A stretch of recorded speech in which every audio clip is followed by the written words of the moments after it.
The moment Zoe Adebayo's eyes locked with his across the crowded courthouse lobby, something shifted in the universe. She didn't know his name. She didn't know that behind those impossibly dark eyes lay the weight of an empire built on shadows. She didn't know that in exactly 3 minutes, she would accidentally marry the most dangerous man in all of New York City. All she knew was that he was looking at her like she was the only person in the room, like he'd been waiting his entire life for her to walk through those glass doors. And when she grabbed his hand, mistaking him for her arranged groom from the app, he didn't correct her. He simply smiled. And said, "I do." This is the story of how a struggling actress from the Bronx accidentally became the wife of Kong Seo-jin, heir to the Kong syndicate, and how a single case of mistaken identity would unravel secrets, ignite a forbidden love, and start a war that would shake two worlds to their very core. Before we dive deeper into Zoe and Seo-jin's story, make sure you hit that subscribe button and turn on notifications so you don't miss any of our dramatic romance stories. Drop a comment below telling me if you believe in love at first sight, because what happens next will make you question everything you thought you knew about fate. Now, let's get into it. 3 hours earlier, Zoe Adebayo had been sitting in her cramped studio apartment in the Bronx, staring at her phone like it held the answers to all of life's problems. It didn't. What it held was a notification from Convenient Unions, the marriage arrangement app her cousin had signed her up for as a joke that somehow stopped being funny when Zoe actually matched with someone. Your appointment with groom number 4472 is confirmed for 2 p.m. at the Manhattan Civil Bureau. Please arrive 15 minutes early. Remember, this is a legally binding arrangement. Both parties have agreed to the terms. Zoe groaned, letting her head fall back against the worn fabric of her second-hand couch. She was 26 years old. She had a degree in performing arts from a school she was still paying loans on. She had exactly $847 in her bank account, $73,000 in debt thanks to her mother's gambling habits, and a career that consisted of being woman number 3 in a commercial for hemorrhoid cream. The hemorrhoid cream commercial hadn't even aired. But the marriage? The marriage was supposed to fix everything. The app promised a clean, professional arrangement. Her match, some businessman who needed a wife for visa purposes, would pay her $50,000 upfront and $5,000 monthly for 2 years. All she had to do was show up, sign papers, and occasionally appear at events as his wife. No romance. No complications. Just business. Easy money, her cousin Amara had said. You're already acting for a living. This is just another role. Except Zoe had never actually seen a photo of groom number 4472. The app was anonymous until the wedding day, something about removing superficial judgments from the equation. What if he was 80? What if he had teeth growing out of his ears? $50,000, she reminded herself. That's enough to pay off Mama's debt to those loan sharks.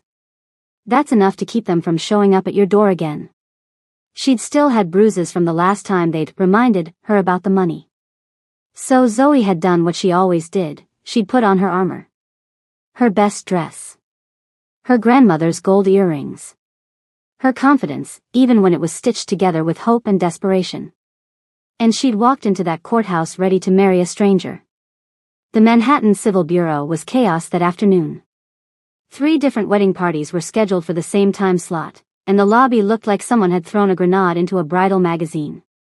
There were flowers everywhere, crying mothers, nervous grooms in ill-fitting suits, and one very stressed receptionist who kept shouting names into the crowd. Park. Mr. and Mrs. Park. Window 7. Johnson Williams. Johnson Williams, you're up. Zoe pushed through the crowd, clutching her appointment confirmation.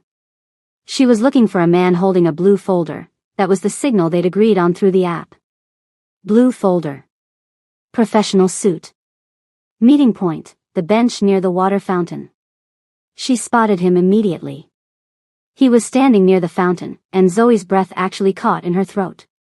He was tall, at least 6'2", with shoulders that suggested he'd never met a gym he didn't like. His suit wasn't just professional, it was the kind of suit that cost more than her annual rent.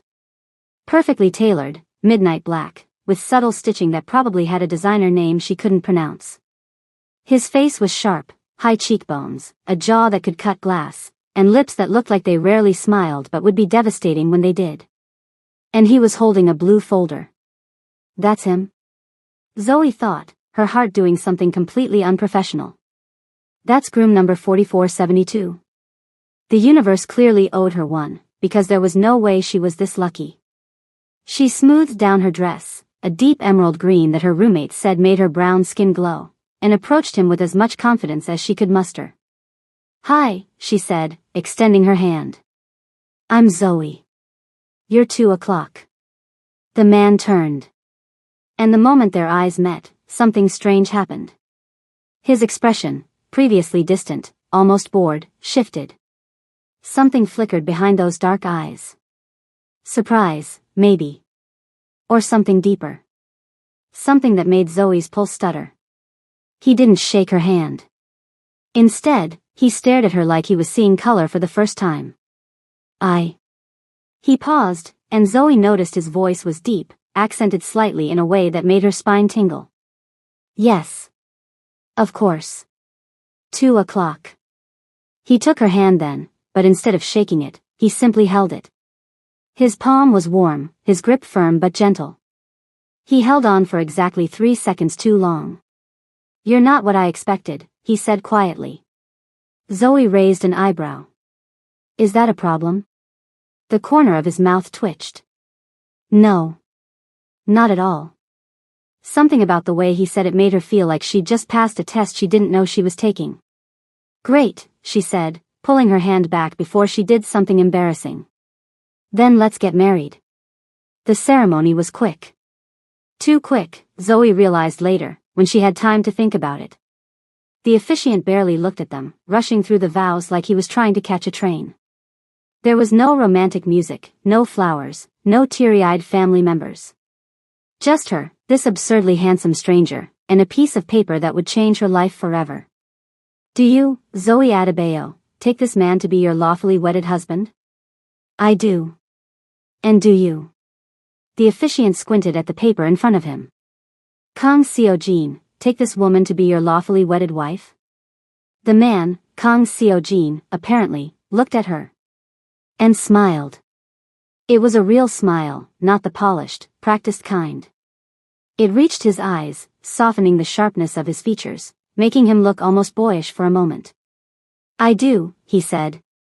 And just like that, Zoe Adebayo was married. They signed the papers.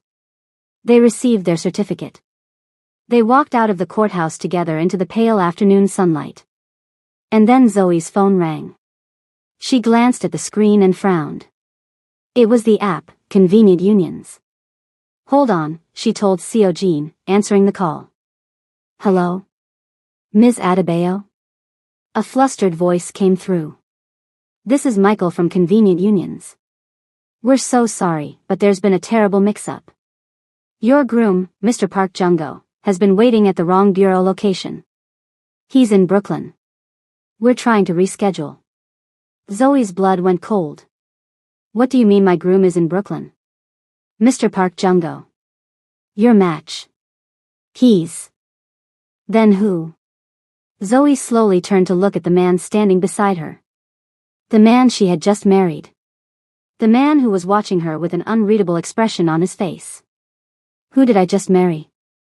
Silence on the other end of the phone. Zoe hung up. You're not groom number 4472, she said. Seo-jin tilted his head slightly. No. I'm not. Then why? Her voice rose.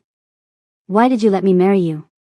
He considered the question for a moment, as if it deserved genuine thought. Because, he said finally, you looked at me like I was exactly where I was supposed to be. No one has ever looked at me like that before. That's insane. That's, Zoe pressed her hand to her forehead. That's not a reason to get married. Who even are you? Before Seo-jin could answer, 3 black SUVs pulled up to the curb.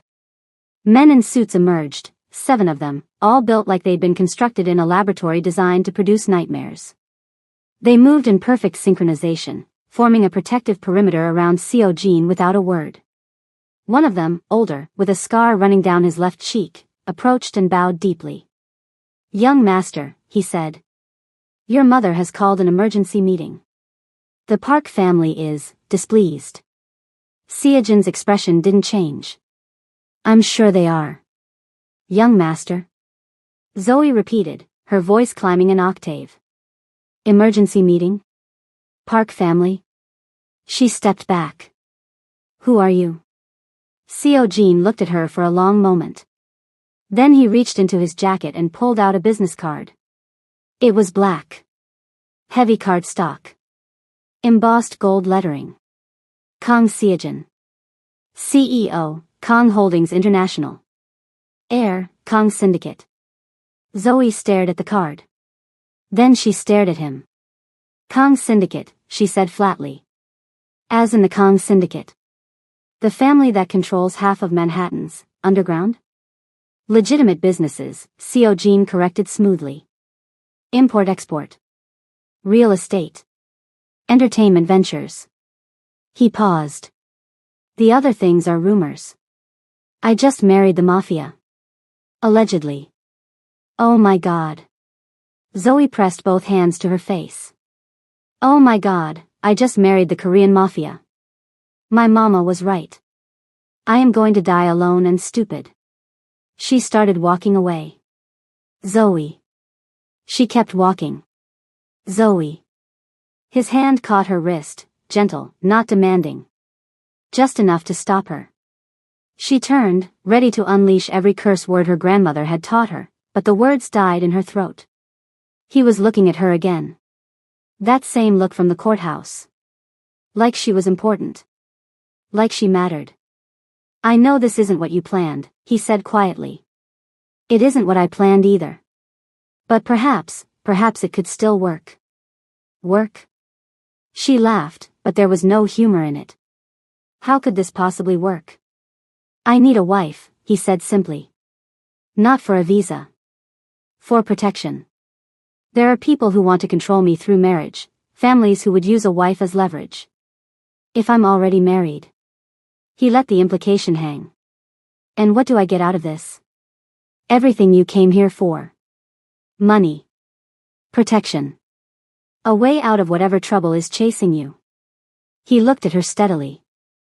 I saw the fear in your eyes when you walked into that courthouse. You weren't there for love. You were there because you were desperate. I can help with that. Zoe wanted to argue. She wanted to walk away, find a lawyer, annul this ridiculous mistake before it destroyed her life. But she thought about the loan sharks. The bruises. Her mother's empty apologies. She thought about $847 in hemorrhoid commercials and a future that looked like a dead end. What are your terms? She heard herself ask. Seojin's smile returned, small, but real. 1 year, he said. Stay married to me for 1 year. Play the role of my wife in public. In return, I'll pay off all your debts, cover your living expenses, and when the year ends, you'll walk away with $5 million and a clean start. $5 million. Zoe's brain short-circuited. And the catch? You move into my residence. You attend events as my wife. And... He paused. You cannot fall in love with me. She almost laughed. That won't be a problem. Something flickered in his eyes, amusement, maybe. Or challenge. We'll see, he said. The Kang residence wasn't a house. It was a statement. The penthouse occupied the top 3 floors of Kang Tower in Manhattan, a gleaming monument to obscene wealth that Zoe had passed 1,000 times without ever imagining she'd walk through its doors. The elevator opened directly into a living room that could have fit her entire apartment building. Floor-to-ceiling windows offered a panoramic view of the city. The furniture looked like it belonged in a museum. Everything was sleek, modern, and probably worth more than she'd earn in a lifetime. And standing in the middle of it, looking at Zoe like she was a piece of gum stuck to her designer shoe, was a woman who could only be Seojin's mother. Mrs. Kang Soo-min was beautiful in the way that expensive things were beautiful, polished, preserved, and utterly cold. She was in her early 50s but looked a decade younger, her silver-streaked hair swept into an elegant updo. She did not offer her hand. So, Mrs. Kang said, her English crisp and precise.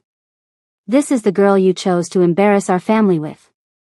Mother, Seojin started. A nobody. Mrs. Kang's eyes swept over Zoe with surgical precision. An actress who has never been in anything of note. No family connections.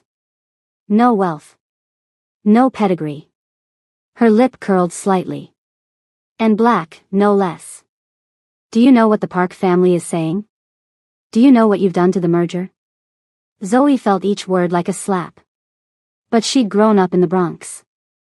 She'd been told she wasn't good enough by people far meaner than this woman. She'd been hungry, desperate, and afraid more times than she could count. She had not survived all of that to be dismissed by a rich woman with a Louis Vuitton attitude. With respect, Mrs. Kang, Zoe said, keeping her voice steady, your son chose to marry me. He had every opportunity to walk away, and he didn't. So maybe the question isn't what's wrong with me, maybe it's what's so wrong with your family that he'd rather marry a stranger than follow your plans. The room went silent. Mrs. Kang's eyes widened slightly, the first crack in her composure.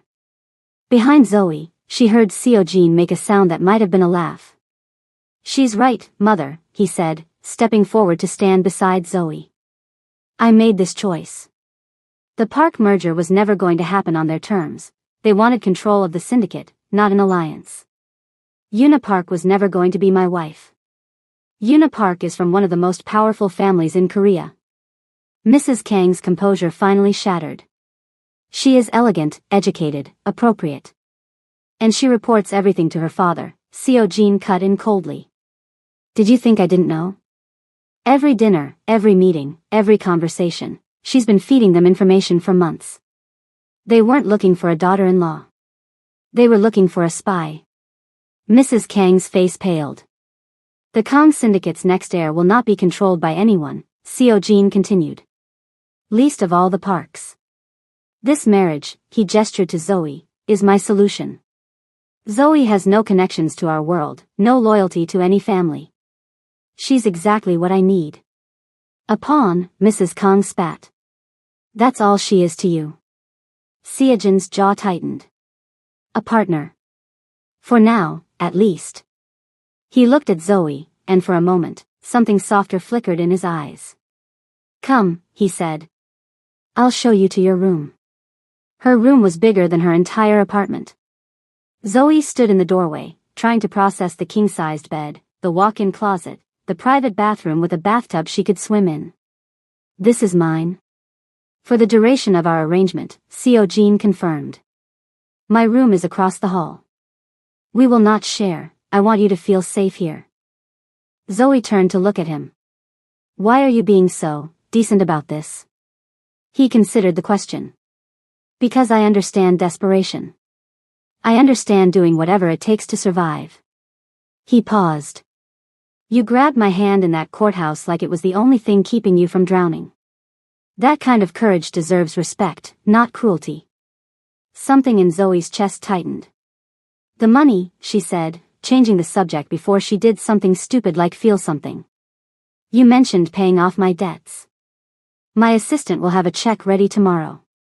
The loan sharks your mother owes, they work for a man named Vincent Cho. He's connected to certain families. I'll handle it personally. Handle it how? Seo-jin's expression didn't change. You don't need to worry about that. Just know that they won't bother you again. It should have frightened her, the implication behind his words. But all Zoe felt was relief. Thank you, she said quietly. Don't thank me yet. He moved toward the door. Tomorrow, you meet my grandfather. He's the real power in this family. If he approves of you, my mother won't be able to touch you. If he doesn't. Let me guess. I'll be out on the street by sunrise? Something like that. He paused at the door, looking back at her. Get some rest, Zoe. Tomorrow is going to be complicated. Okay, friends, we're at the halfway point, and things are really starting to heat up. If you're loving this story, show some love by hitting that like button and sharing this video with your fellow romance fans. Trust me, you're going to want to see what happens when Zoe meets the grandfather. Things are about to get very interesting. Now let's continue. The Kang family estate in Westchester was old money made manifest. Unlike the sleek modernity of the Manhattan penthouse, the estate was classic, sprawling grounds, ancient oak trees, a mansion that looked like it had been transported directly from old Korea and reconstructed brick by brick on American soil. Zoe had never felt more out of place in her life. She was wearing clothes Seojin's assistant had sent to her room that morning, a designer dress in soft cream, heels she could barely walk in, jewelry that probably cost more than her car. She looked like a wealthy socialite. She felt like a fraud. "Relax," Seojin murmured as they walked up the stone steps together. "My grandfather values honesty above everything else. Just be yourself." "Myself is a broke actress from the Bronx who accidentally married her way into the mafia." "Allegedly. Do you people ever get tired of saying that?" The hint of a smile played at Seojin's lips. "It's legally necessary." They were met at the door by more suited men. The Kang family apparently had an endless supply, and led through hallways decorated with Korean art and calligraphy that Zoe wished she had time to properly appreciate. Finally, they reached a set of ornate wooden doors. "Wait here," Seojin said. "I'll go in first." He disappeared through the doors, leaving Zoe alone in the hallway with two guards who looked like they could kill her with their pinkies. She practiced her breathing. In. Out. Don't panic. Don't panic. Don't. The doors opened. "He'll see you now," Seojin said. "Alone." "Alone?" "It's his condition. Not mine." Zoe swallowed hard and walked into the room. The study was warm, filled with books and the smell of sandalwood incense. Sitting in a leather chair by the fireplace was an elderly man with silver hair and eyes that held the wisdom and danger of nearly 9 decades of life. Kang Jae-ho, patriarch of the Kang Syndicate, founder of an empire that stretched across continents. And he was looking at Zoe like she was the most interesting thing he'd seen in years. "Sit," he said, gesturing to the chair across from him. His English was accented but clear. "I want to see you properly." Zoe sat. For a long moment, neither of them spoke. He studied her, and she, refusing to be intimidated, studied him right back. Finally, the old man laughed. "My grandson said you were brave." I see he wasn't lying. He leaned forward, his eyes sharp despite his age. "Tell me, Zoe Adebayo. Why should I accept you into my family?" "You shouldn't," Zoe said before she could stop herself. His eyebrows rose. "Oh. I'm not from your world. I don't have money, connections, or power. Your daughter-in-law thinks I'm trash, and honestly, I'm inclined to agree with her."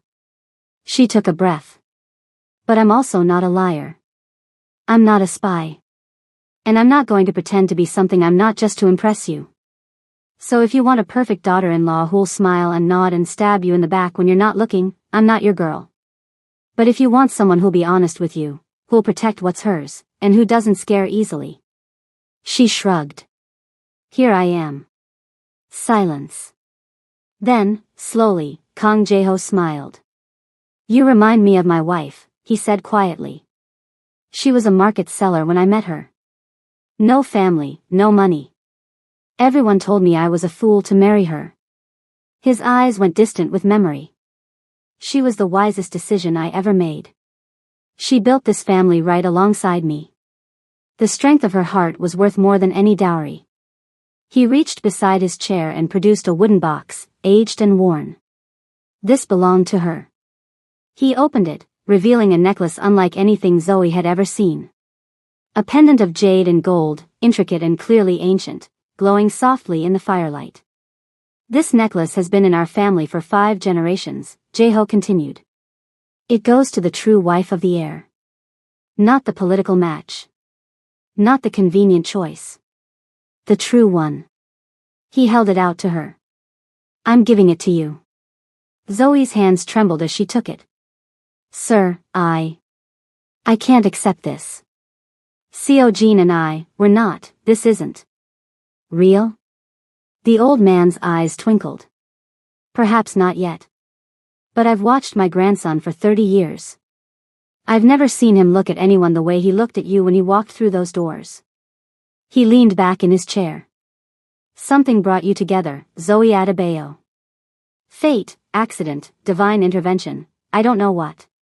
But I've learned not to question such things. He gestured toward the door. Go. Tell my grandson that you have my blessing. And tell my daughter-in-law. His smile turned sharp. That she can take her objections and choke on them. The weeks that followed were a masterclass in survival. Zoe learned to navigate the Kong world with Seo Jin by her side, charity galas, business dinners, society events where she was examined and judged by people who had never worked a day in their lives.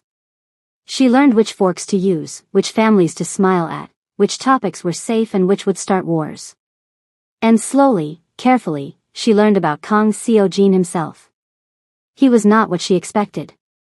Behind the cold CEO exterior was a man who read poetry in Korean before bed. Who made sure her favorite foods appeared at breakfast without her ever asking. Who noticed when she was overwhelmed and always found a way to give her space without making her feel abandoned. He never touched her without permission. Never made demands.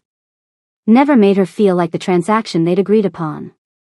And that, somehow, made everything more complicated.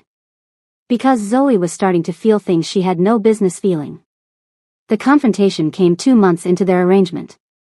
Zoe was at a gallery opening, one of many events designed to introduce her to society as the new Mrs. Kong, when she felt a hand close around her arm.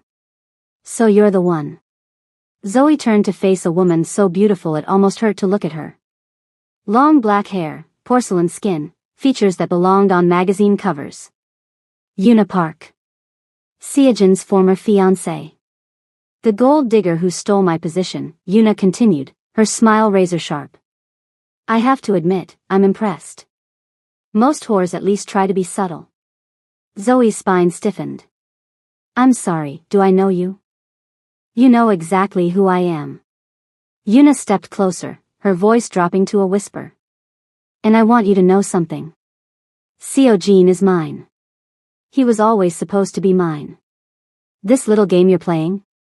It ends now. It's not a game. We're married. Legally, perhaps. But marriages can be annulled.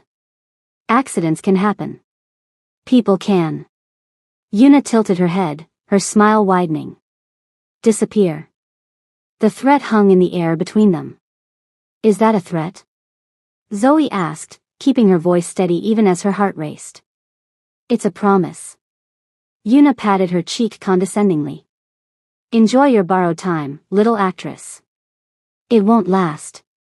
She walked away, leaving Zoe standing alone among paintings worth millions, feeling like she just had a target painted on her back. She told Seo Jin that night. They were in the penthouse, sitting on opposite ends of the living room's enormous couch, a distance that had become both comfortable and unbearable. Yuna threatened you? Seojin's voice was calm, but his eyes were not. Implied it, anyway. Said accidents can happen. That people can disappear. Seo Jin was silent for a moment. Then he stood and walked to the window, looking out at the city lights. The Park family is more dangerous than I led you to believe, he said finally. They're not just a powerful family. They run operations in Korea and the US, illegal gambling, money laundering, things that make my family's alleged activities look like jaywalking. He turned to face her. I should have told you sooner. I'm sorry. Sorry doesn't really cut it when there's a target on my head. I know. He moved closer, stopping a few feet away. I won't let them hurt you, Zoe. I promise you that. Why? The question burst out of her before she could stop it. Why do you care so much? I'm just a contract. A convenient solution. Something shifted in Seojin's expression. You were never just convenient, he said quietly. That day in the courthouse, when you grabbed my hand. He paused, seeming to struggle with the words. I told you that you looked at me like I was exactly where I was supposed to be. That wasn't a lie. In my entire life, no one has ever looked at me like that. Like I was just a man. Not an heir. Not a name. Not a weapon to be wielded or an asset to be acquired. He took another step closer.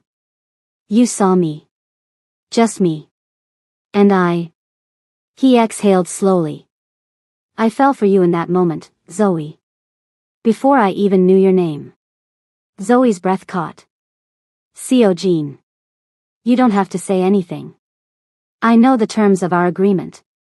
I know you're not here for romance. He stepped back, putting distance between them again.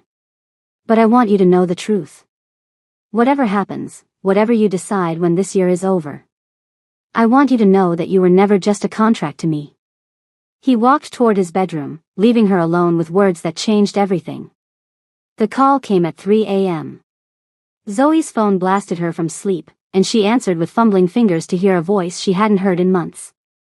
Zoe. Baby. It's Mama. Ice flooded her veins. Mama? What's wrong? I'm in trouble, baby. I did something stupid. I know you paid off my debt, but I went to a new place. A new game. I thought I could win it back, all of it, but how much? Zoe was already out of bed, searching for clothes. How much do you owe? 100 million. The number didn't compute. It couldn't be real. That's impossible. It was a high-stakes game. Private. These people, they're not like the others. They're connected to some Korean family, the Parks or something. Zoe's blood went cold. Mama. Where are you? They have me at some warehouse. They said they know who you're married to. They said if you don't come alone with the money by morning, they'll. A male voice in the background cut off the call. Zoe stood in the darkness of her room, phone clutched in her hand, her world crumbling around her. The Parks. They'd found a way to get to her. Through her mother. She should tell Jean. She should let him handle this with his resources, his men, his power. But the message had been clear. Come alone. Or your mother dies. Zoe grabbed her coat and slipped out of the penthouse. The warehouse was in Brooklyn, in an industrial district that smelled like rust and old water. Zoe had taken a cab, paid in cash, and walked the last few blocks alone. She found her mother tied to a chair, mascara running down her face, surrounded by men who looked like they enjoyed their work. And standing in the center of it all, smiling like she'd won the lottery, was Yuna Park. You actually came, Yuna said, sounding genuinely surprised. I thought I'd have to send pieces of your mother to convince you. Let her go, Zoe said, her voice steadier than she felt. This is between us. Is it? Because I think it's between families. My family, the Kangs, and unfortunately. Yuna glanced at Zoe's mother with disgust. Your family, such as it is. What do you want? Divorce Jean. Walk away. Disappear from his life forever. Yuna's smile sharpened. Do that, and I'll forgive your mother's debt. I'll even let you both live. Refuse, and... She nodded to one of her men, who pressed a blade against Zoe's mother's throat. Yuna. A voice echoed through the warehouse, calm, controlled, and dangerous. They all turned to see Kang Seo-jin walking through the main entrance, flanked by a dozen of his own men. His expression was ice, his eyes fixed on Yuna with deadly intent. Let them go, he said. Now. Yuna's composure flickered. You weren't supposed to be here. I have people everywhere, Yuna. Did you really think I wouldn't notice when my wife left in the middle of the night? He stopped a few feet away. This ends now. Release them, and I might let you walk out of here.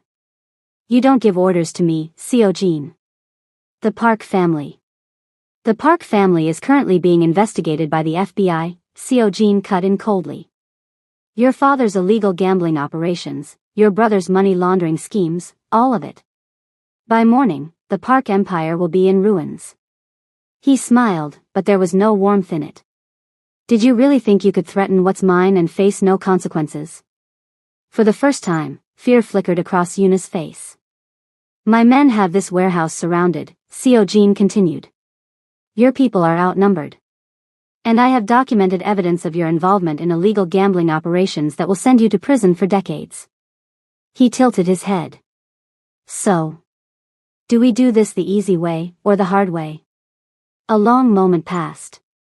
Then Yuna nodded to her men, and they released Zoe's mother. Zoe ran to her, pulling her into her arms, checking for injuries. This isn't over, Yuna hissed at Seo-jin as she backed toward the exit. Yes. It is. He didn't even look at her. His eyes were on Zoe, soft now, filled with something that looked terrifyingly like love. It was over the moment you threatened my wife. The drive home was silent. Zoe's mother had been taken to a Kangwon medical facility to be checked and treated. She'd be staying there for a while. Seo-jin had already arranged for rehabilitation, security, and whatever else she needed. You didn't have to do all that, Zoe said finally, staring out the window at the city lights. She's my problem. My burden. She's your mother, Seo-jin replied simply. Which makes her my family now too. Zoe turned to look at him. Why did you come? How did you even know? I told you. I have people everywhere. He paused. And I have alerts on your phone. Your car. Your location. That's incredibly creepy. It saved your life. She couldn't argue with that. They sat in silence for another moment. Then Seo-jin spoke again. I meant what I said. At the warehouse. You're mine to protect now. Not because of a contract. Not because of a signature on a piece of paper. He looked at her, and his guard was down in a way she'd never seen before. You're mine because I choose you. Because when I imagine the future, you're in it. Every version. Every scenario. Zoe felt tears prick at her eyes. Seo-jin. You don't have to say it back. You don't have to feel it back. But I needed you to know. He reached over and took her hand, gentle and warm. Whatever happens next, whatever you decide. I love you, Zoe. I fell for you at first sight, and I've been falling ever since. The tears spilled over now, running down her cheeks. I was supposed to be the one who didn't fall, she whispered. That was literally the rule. Don't fall in love. His lips quirked. Rules were made to be broken. Are you seriously quoting clichés at me right now? Is it working? She laughed, a wet, choked sound that was half sob. Yeah, she admitted. It kind of is. She leaned across the car and kissed him. It was soft at first, tentative, neither of them quite believing this was real. But then his hand came up to cup her face, and she melted into him, and the kiss became something else entirely. Something that felt like coming home. The next 6 months were not easy. The Park family imploded spectacularly, with arrests and investigations making national news. Yuna was indicted on multiple charges and disappeared into the legal system, unlikely to emerge for a very long time. Mrs. Kang remained cold, but the grandfather's public endorsement of Zoe, including a society announcement that she now wore the family heirloom, silenced most of her objections. Slowly, grudgingly, even she began to thaw. Zoe's mother completed rehabilitation and emerged genuinely different, humbled, apologetic, and determined to rebuild her relationship with her daughter. And Zoe herself? Zoe became someone new. Not just the actress, not just the struggling artist, not just the accidental wife. She became Zoe Kang, a woman who had survived impossible odds, who had found love in the most unlikely place, who had proven herself worthy of everything she'd once been denied. She started an organization for struggling artists, funded by Kang Holdings. She executive produced a film about black women in spaces where they were told they didn't belong. She stood beside Seo-jin at charity events and business meetings, not as an accessory, but as an equal partner. And when their one-year anniversary approached, the day the contract was supposed to end, Seo-jin didn't offer her an exit. He offered her a ring. A real one, this time. I know this started as an accident, he said, down on one knee in the penthouse where it had all begun. I know neither of us planned for this. But somewhere along the way, you became my home, Zoe. My partner. My everything. He opened the box, revealing a ring that matched the heirloom necklace, jade and gold, clearly custom-made. I don't want a contract anymore. I want forever. Will you marry me? For real, this time. Zoe looked at him, this man who had seen her at her most desperate, her most vulnerable, her most broken. This man who had chosen her when he had every reason to walk away. This man who had fallen for her at first sight and had been proving himself worthy ever since. Yes, she said. And this time, when they exchanged vows, there was no courthouse confusion. No strangers or accidents or miscommunications. Just two people who had found each other against all odds, choosing to keep choosing each other. Forever. Mommy. Mommy, look. Zoe turned from the garden to see her daughter running toward her, a butterfly perched delicately on her finger. Hannah was 5 years old, with her father's sharp cheekbones and her mother's warm brown skin, a perfect blend of both worlds. It's beautiful, baby, Zoe said, kneeling to admire the butterfly. But we have to be gentle, okay? Butterflies are fragile. Like Grandma Suman's feelings? Zoe choked on a laugh. Across the garden, she heard Seoji nearly spit out his coffee. Who taught you that? She asked. Grandpa Jaeho. Of course. The old man was 94 now, still sharp as a blade, still delighting in tormenting his daughter-in-law whenever possible. The butterfly fluttered away, and Hannah ran off to find her grandmother, who, despite everything, had become genuinely attached to her granddaughter. People could change. Sometimes. Seo-jin came to stand beside her, wrapping an arm around her waist. Happy? He asked. Zoe leaned into him, looking at this life she'd never imagined, the family she'd gained, the love she'd found, the peace she'd earned. Yeah, she said. I really am. He pressed a kiss to her temple. I told you not to fall in love with me. And I told you that wouldn't be a problem. We were both wrong. Were we? She looked up at him, smiling. I think maybe we were exactly right. Just, in a different way than we planned. He laughed, a real laugh, the kind that still made her heart flutter even after 6 years. Okay, he conceded. Maybe fate knew what it was doing after all. The sun set over the Kang estate, painting the sky in shades of gold and rose. And somewhere in the Bronx, a struggling actress had become a queen. Not because of who she married. But because of who she always was. And that, my loves, is the end of Zoe and Seojin's story. If you made it this far, please hit that like button and leave a comment telling me what your favorite part was. Did you love Zoe's strength? Seojin's devotion? The grandfather's savage energy? Let me know. If you want more stories like this, Afro-Korean romance, mafia drama, strong female leads, and all the love you can handle, make sure you subscribe and turn on notifications. I post new stories every week, and I don't want you to miss a single one. Thank you so much for watching, for supporting, and for being part of this community. I love you guys. And until next time, stay romantic.